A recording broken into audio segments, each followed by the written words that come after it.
Then he figured out how to hit the Daltons from a direction they weren't expecting.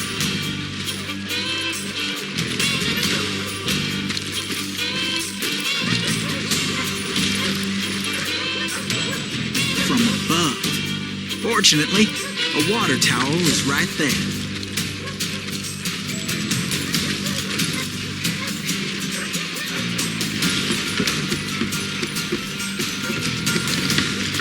A moment later, he was climbing up a steep ladder, laughing at danger as he did.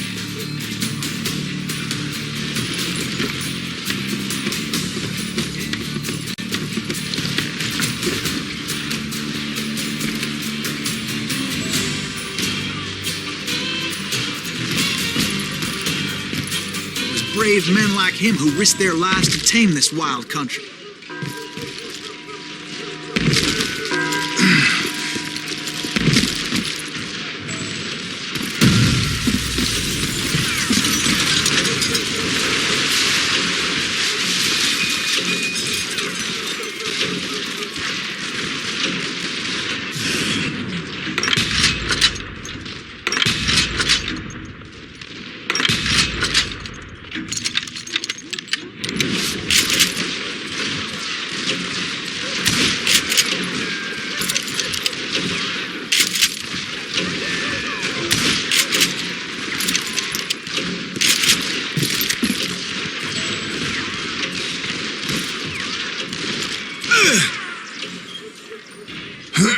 We've got company.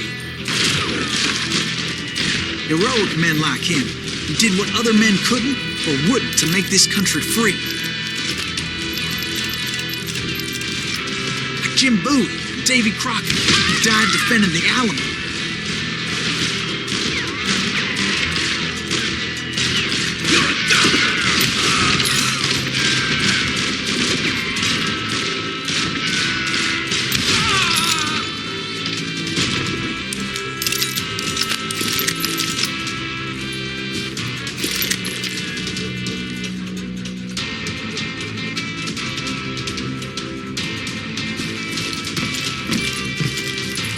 Is that Silas Greaves? Son of a bitch!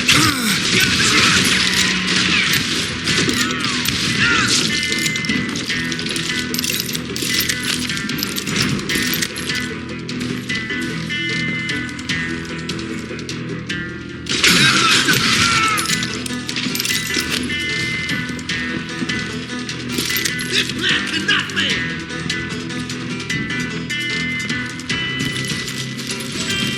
Get out here!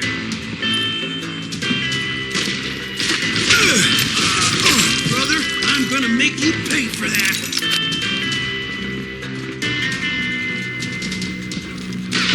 I'm gonna kill you, damn!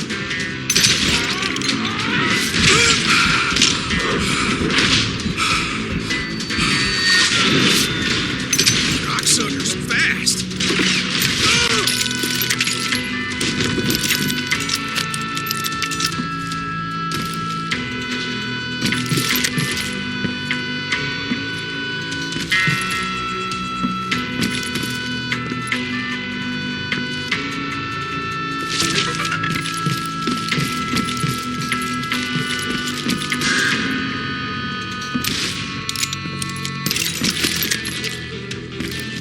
Over there!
Greaves!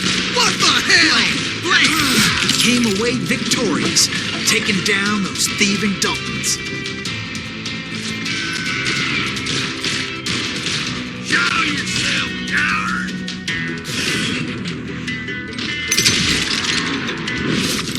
I'm putting you down.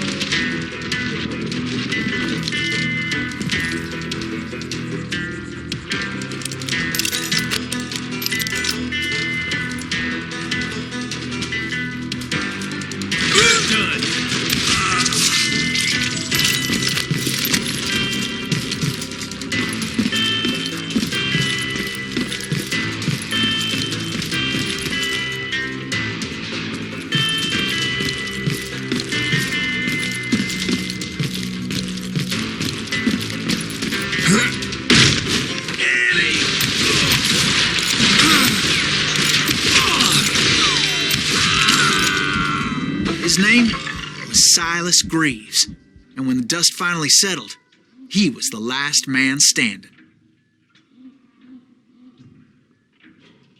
Sorry, kid, but that just wasn't the way it happened.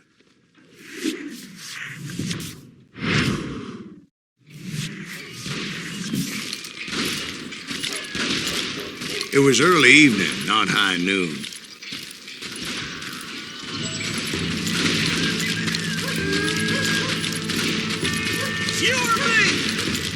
I was late to the party and Coffeyville was already up in arms. Daltons blew up a safe and were all set to hightail it out of there. Those pathetic deputies surrounding the bank were dropping like flies.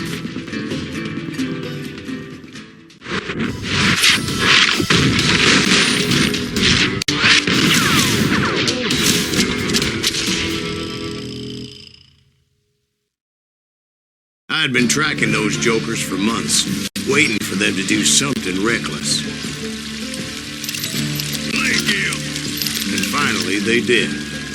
Those stupid bastards decided to rob two banks at the same time in the same town where everybody knew them. But they still had friends in Coffeyville. Now you're in trouble.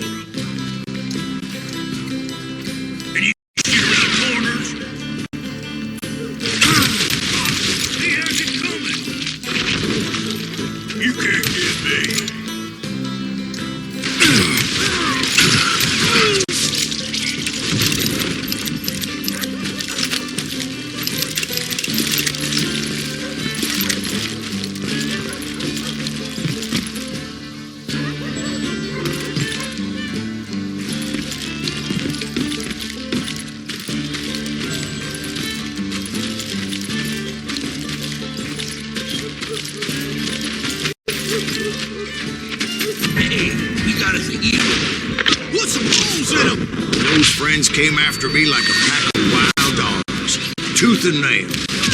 They were coming at me from all directions. He's fleeing! I caught sight of the Daltons running with the money and didn't want to lose them.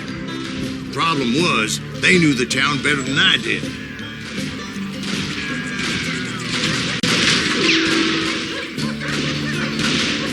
This son of a bitch is pissing me off!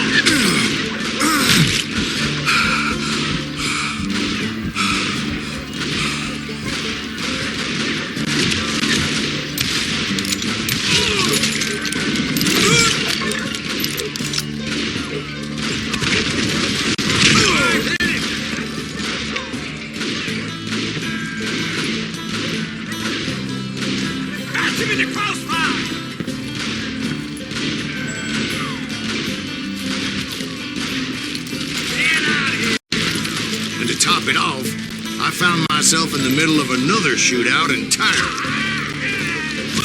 Did the Daltons hole up in somebody's house? Get those boys! No, it was the Smiths, I believe. Getting away with this. They were cousins of the Daltons. Come on, we gotta get out of here. And they were shooting at the Browns, who were shooting at the What Daltons. stupid idea was this? Which wasn't any surprise, because those two families have been feuding forever. And since the Joneses are related to the Browns, they shot at the Smiths. pissing off the Heimhoffers, whose daughter recently married a Smith. Well, bullets were flying every which way as all the old feuds in Kansas caught fire all at once.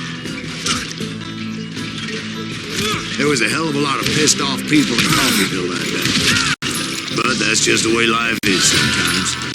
Shit happens.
The Dalton boys knew I would never give up. Those Daltons weren't the sharpest knives in the drawer, but they always stood together. They set a trap to slow me down and allow at least two of them to escape. The third brother stayed behind to plant me, just in case that trap of theirs didn't work.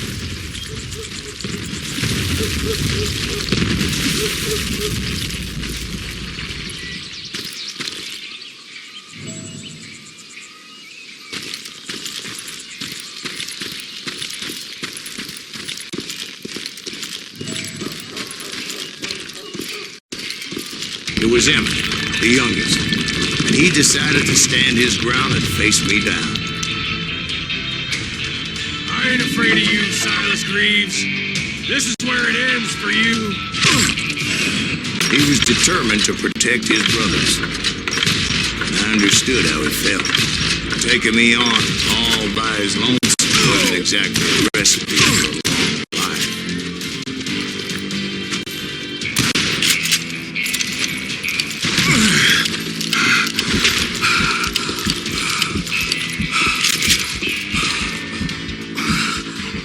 You are dead, law dog.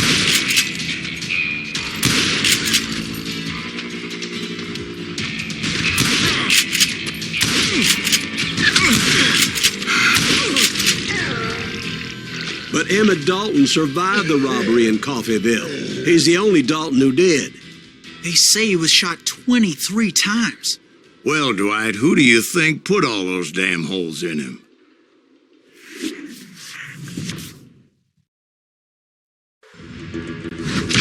But I have to admit, that boy had grit. It was early morning. One of my friends was a local gunsmith, and he handed out firearms to anybody who'd take one. You see, the Daltons got it in their heads to rob 2 banks at the same time. 2 banks on the same damn street.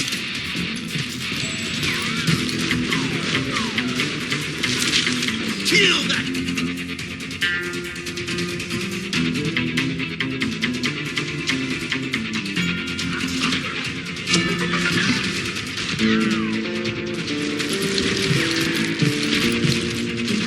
Story was Bob Dalton's girl was always writing him about how he had no ambition. Well, you're nobody next to Jesse James, she'd say. Finally, the bastard took his brothers to Coffeyville just to shut her up. Right. It's always the woman's fault.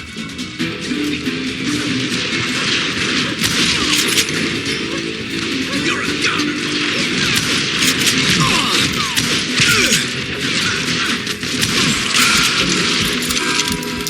Well, the locals recognized the Daltons right off. Before they could get away, half the town took up arms to defend their property. Their first mistake was pulling a job in their own damn hometown. The boys grew up in Coffeyville, so everybody knew them. The bank teller tricked them, telling them the time lock on the safe wouldn't open till 9:30.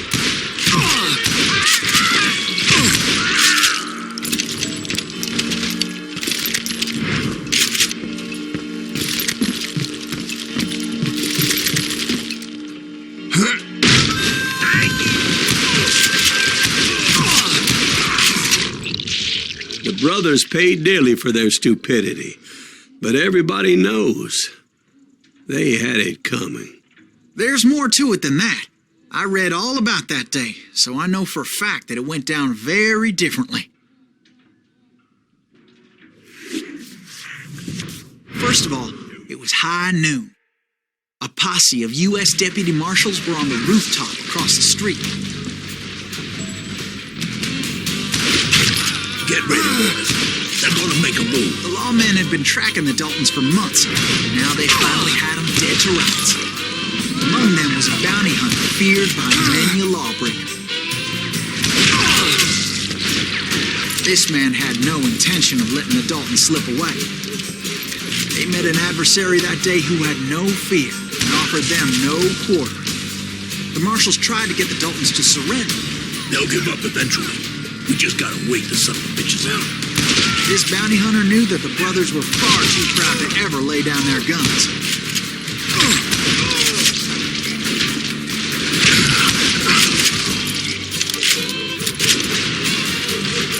He went in there alone to confront those criminals.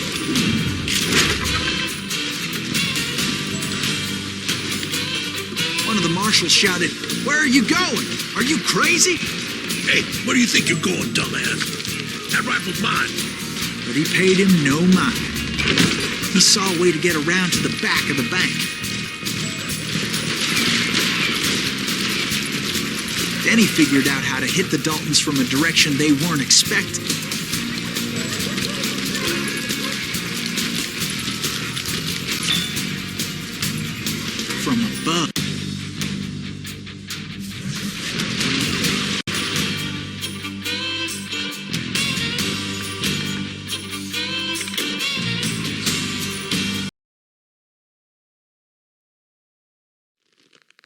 Thank you, darling. It's interesting how the truth can sometimes seem might malleable, depending upon your point of view. Like how those dime novels make you out to be something you're not? Jack, don't be starting trouble. No, he's right. They do tend to exaggerate. Did they exaggerate your part in taking down the Daltons? Well, I was there in the flesh, boy, so I saw what happened firsthand.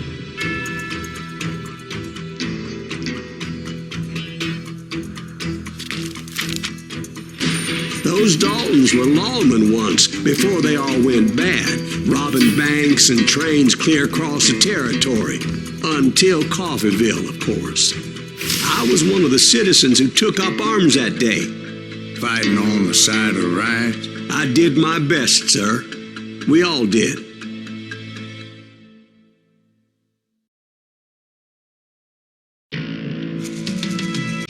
Mountains so high they tickle the nether regions of heaven.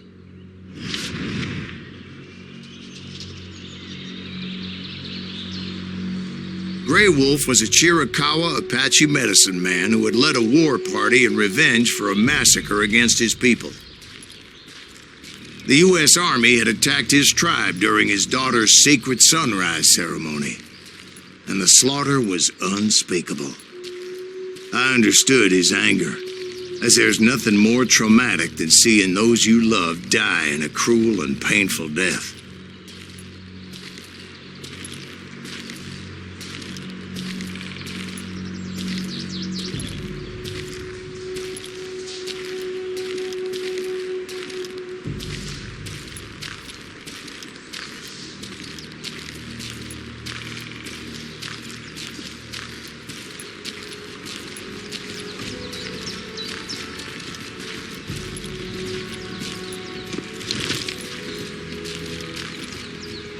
Right from the beginning, I couldn't shake the feeling that Grey Wolf was watching my every move.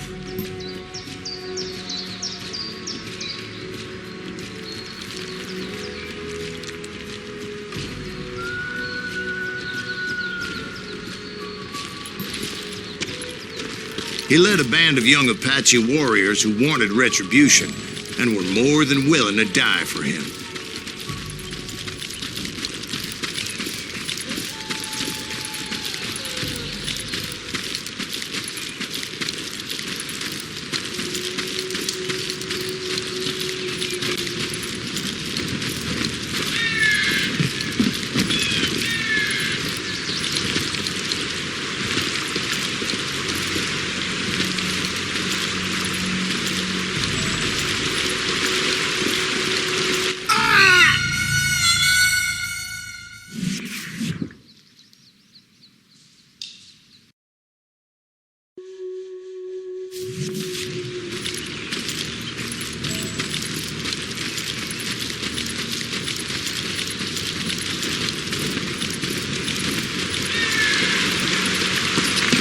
They saw me before I saw them.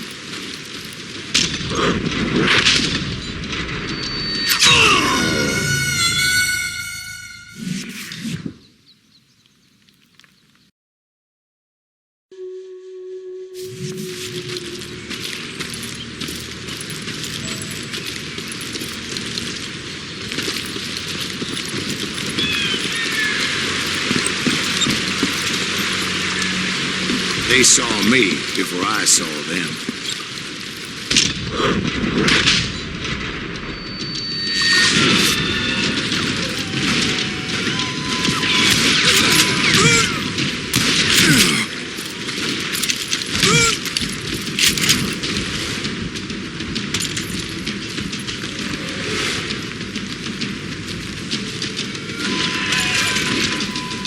And it crossed my mind that maybe this wasn't such a good idea.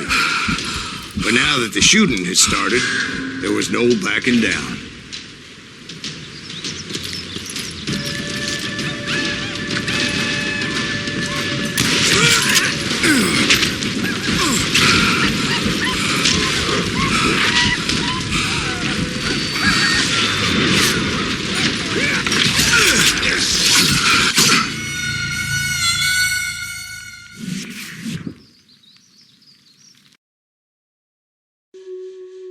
They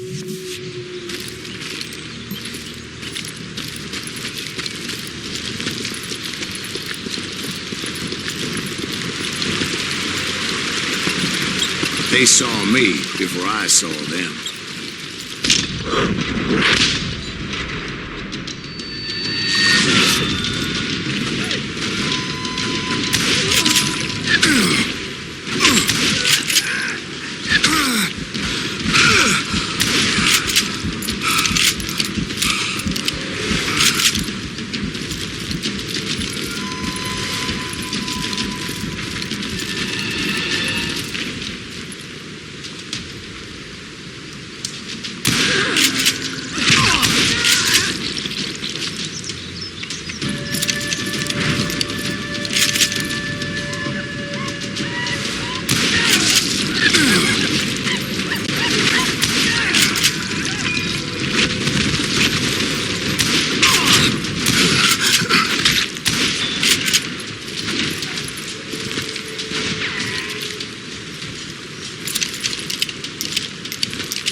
It was rugged country, the winter home of the Chiricahuas, and that's why they had retreated there.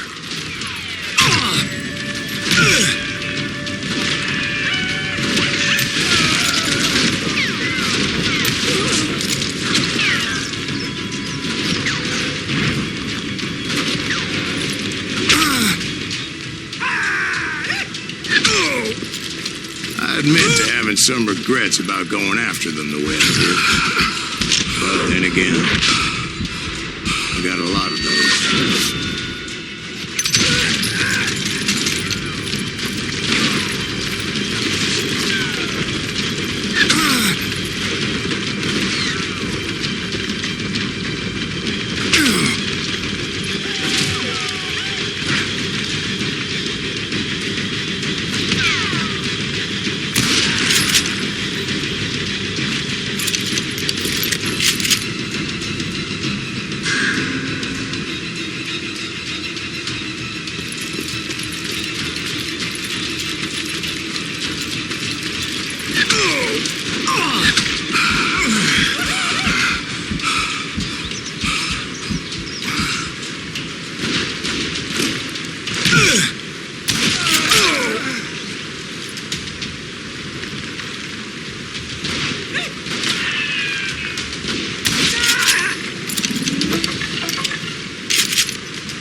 Not at that moment, but I did find the entrance to their hideout.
Deep crevice that led to a deeper cave. Don't tell me I'm in there. Yeah, but it's not out of bravery so much as pure, angry cussedness.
See, back then, I had a stubborn streak a mile wide, and I wasn't about to back down. So it was like pitch black in there? Actually, it was pretty well lit, as they had torches on the walls.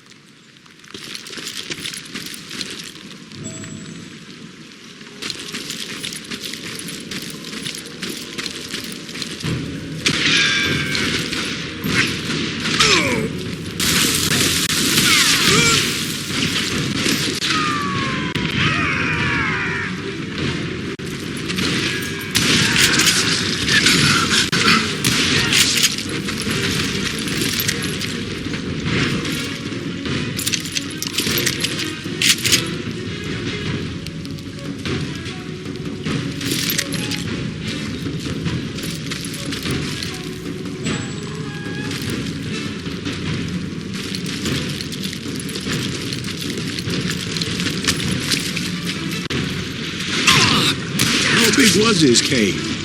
Big as hell, Ben. Chiricahua had hid out there during the Indian Wars.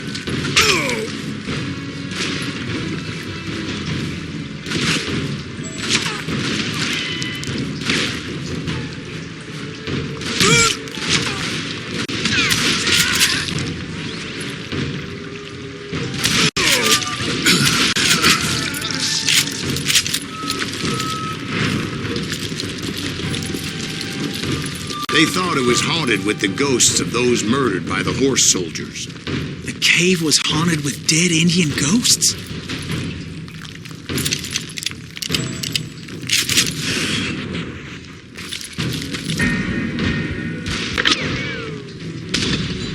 To be honest, I was more concerned with the live ones than the dead ones.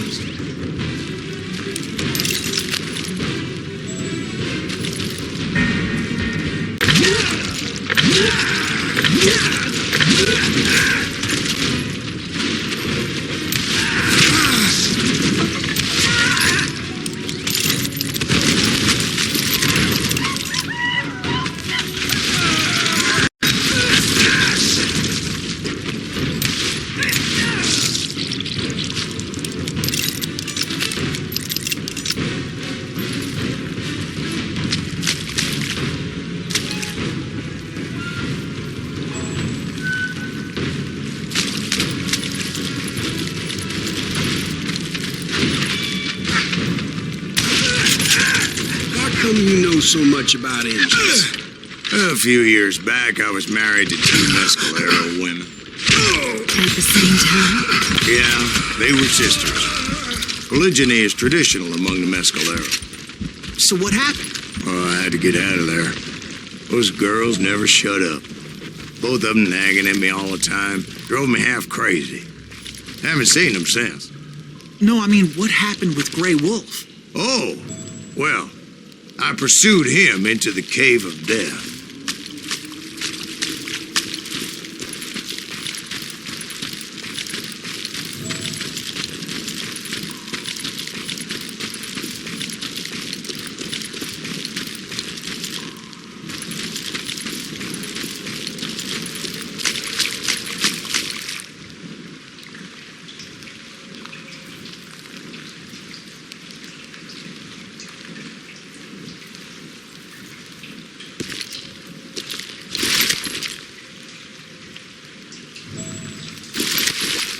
I came upon this flooded grotto, and that's when I saw him. He came to me unarmed and unafraid. His voice echoed in the shadows, and I sensed he meant me no harm. You carry great darkness in your heart, and if you do not release it, it will claim your soul. The sound of his voice put some kind of ancient Indian spell on me.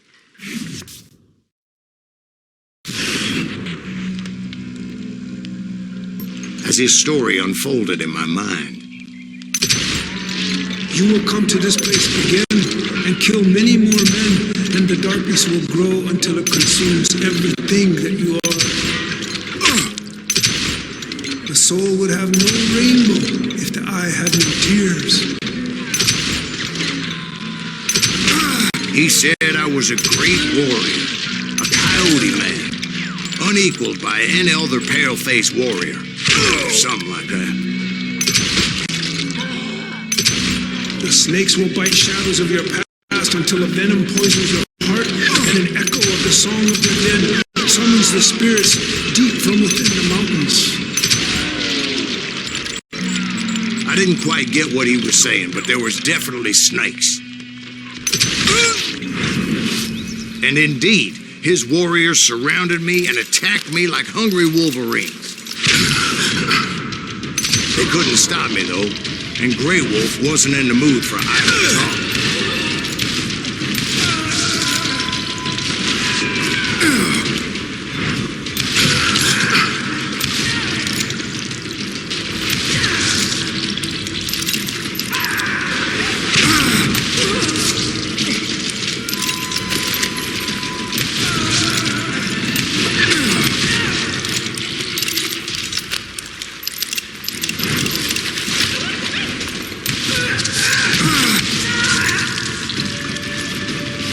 I swear I couldn't see any way out of this trap.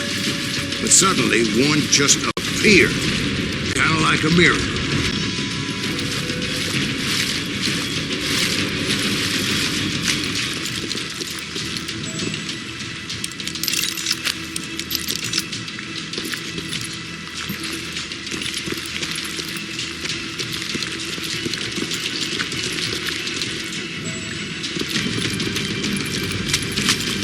I felt like I would be lost in that damn cave forever. Finally, I found myself back outside, perched on the edge of a precipice, overlooking a thundering whitewater river. To get where I was going required several leaps of faith, but no way in hell I was turning back.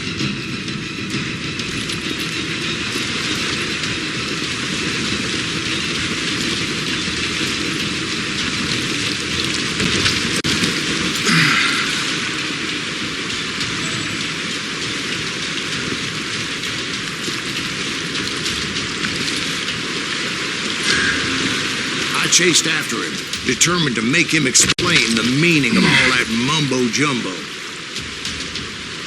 Mumbo-jumbo is right. Are you making this all up as you go? A few details may be fuzzy, brother, but I am relating exactly what happened to me.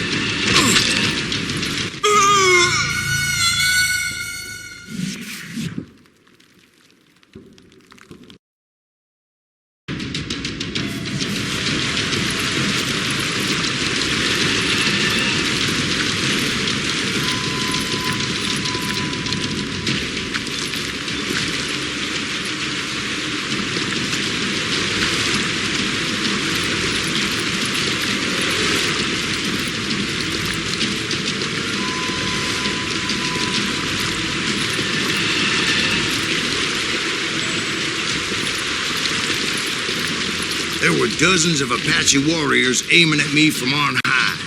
Dozens. Well, maybe not dozens, but there was a lot of them. At least 3 or 4. Well, more than that, little lady.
I had a steep climb up creek ahead of me and scrambled up those rocks like a mountain goat.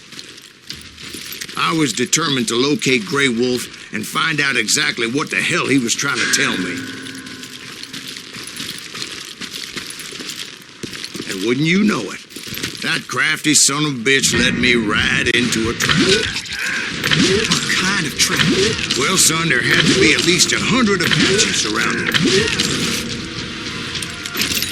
100? God be my witness. Oh, come on. Who are you kidding? Hey, I believe you. Come on, tell us how it ended. All right, but I'm not gonna drag this out. Where were we? You were surrounded by 100 Apache warriors. Well, I didn't take the time to count them exactly, but there were a lot of them.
And in the end, a path appeared before me that I had not seen before.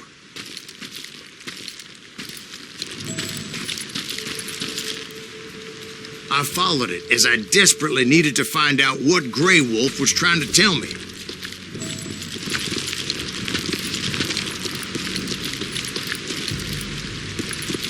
But it was like that son of a bitch disappeared into thin air.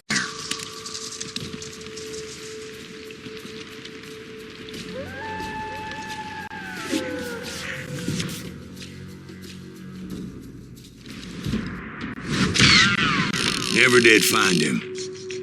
And never did collect my goddamn bounty.